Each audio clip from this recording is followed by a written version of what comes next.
堂堂统竟然这么窝囊，被一群黑帮穷追猛打，慌不择路，他就和总理男扮女装，化妆成了小丑上台表演，但漏洞百出，最后还是被发现了。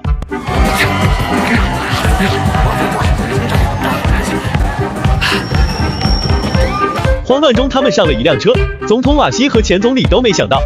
他们沦落到开着蛋糕车逃命，但黑帮开的可是豪华大奔，他们的蛋糕车根本摆脱不了。突然，他们相视一笑，心生一计。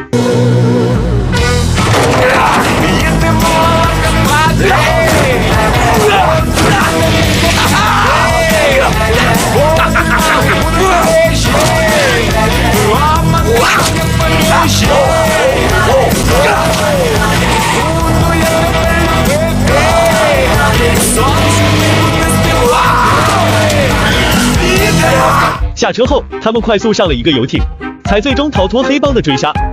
眼看寡头们内定的人明天就要当上总理，瓦西一筹莫展。这时前总理又给他出主意了，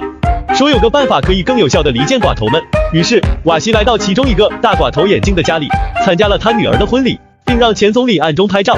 来证明总统和眼镜寡头关系很好。这招果然奏效，其他寡头一看照片，脸色都变了。原来眼镜寡头口是心非，私下和总统关系不错，于是他们直接给国会内的自己人发信息。接着国会里200多个议员的手机都收到了短信。原先他们一致反对瓦西，现在纷纷开始了互相猜忌。从此三大寡头的联盟被彻底瓦解，而之前内定的眼镜寡头的人也最终没能当上总理，人逢喜事精神爽。总统瓦西的反腐立法这下也顺利通过了。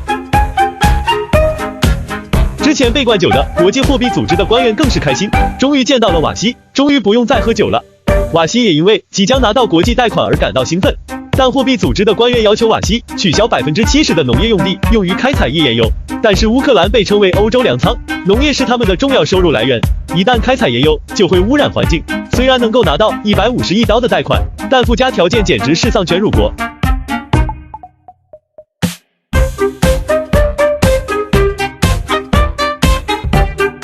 随后在记者招待会上，瓦西更是对货币组织硬气地表示，我们不是乞丐，我们现在只是遇到了困难，但这不是践踏我们的理由，我们仍有机会成为强国，你们这些人给我滚蛋！